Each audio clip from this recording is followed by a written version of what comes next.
इस बीच पाकिस्तान में पानी के बढ़ते संकट से बिलबिला रही है पाकिस्तान की फौज और उसकी गीदड़ भभकी एक और सामने आई है।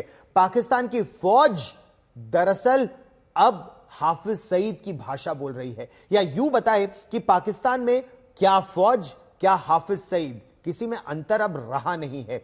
पाकिस्तान फौज के प्रवक्ता मेजर जनरल अहमद शरीफ चौधरी ने कहा है कि अगर तुम यानी भारत हमारा पानी बंद करोगे तो हम तुम्हारी सांसें बंद कर देंगे।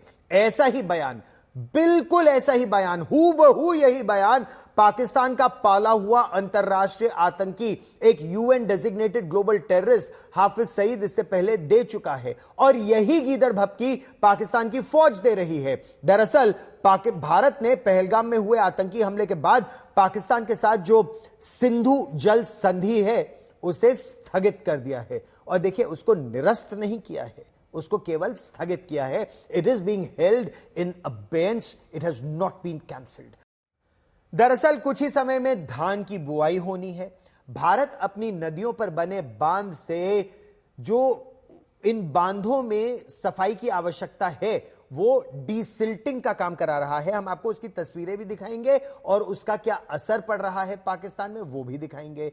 भारत ने अपने बांधों में पानी कितना भरना है, कितना तेजी से छोड़ना है, कब रोकना है, कब छोड़ना है, अब इससे बांधों का जो गाद है ना उसकी सफाई बेहद जरूरी हो जाती है ताकि बिजली उत्पादन भी बढ़ सके, क्योंकि पानी में मिट्टी जमा हो जाती है तो बांध में डीसिल्टिंग लगातार करना बहुत जरूरी है, उस मिट्टी को निकालना बेहद आवश्यक है। नुकसान पाकिस्तान को उठाना पड़ रहा है। अचानक आए पानी को पाकिस्तान संभाल नहीं पाता या फिर कभी वहां सूखा पड़ जाता है। यही नहीं, गाद से उसके सिंचाई डैम भी अब जाम होने लगे हैं, यानी उसमें मिट्टी भरने लगी है। इस तरह भारत से दुश्मनी निभाने की पाकिस्तान को बहुत भारी कीमत न केवल अभी चुकानी पड़ रही है, आने वाले समय में तो और चुकाएगा। सिंध सूबे में पानी की कमी के चलते एक तरह से पंजाब सूबे के खिलाफ पाकिस्तान में गृह युद्ध छिड़ गया है। एक मंत्री का घर जला दिया गया है, गाड़ियां जला दी गई हैं। लोगों के विद्रोह को कुचलने के लिए पाकिस्तान की सेना ने बख्तरबंद गाड़ियां भेजी, आम लोगों पर गोलियां चलवा दी। इन हालातों में पाकिस्तान का जो DGISPR है वो भारत को गीदड़ भभकी देकर यह साबित करने की कोशिश कर रहा है कि पाकिस्तान भारत की सांसें रोक देगा। लेकिन पाकिस्तान की आवाम यह समझ गई है कि पाकिस्तान का भी असली दुश्मन वहां की फौज है। आवाम पानी के लिए तरस रही है, पाकिस्तान की फौज उसी आवाम को कुचल रही है। आर्मी चीफ आसिम मुनीर अपने लिए उपाधियां बटोर रहे हैं। खैर, हम आपको सुनवाते हैं कि प्रधानमंत्री नरेंद्र मोदी ने बीकानेर में जो संदेश दिया उसे सुनकर पाकिस्तान का गला और जान दोनों सूखने लगे हैं।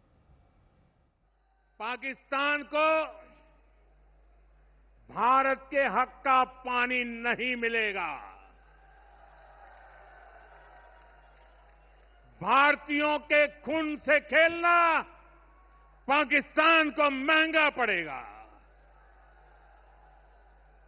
ये भारत का संकल्प है और दुनिया की कोई ताकत हमें इस संकल्प से डिगा नहीं सकती है।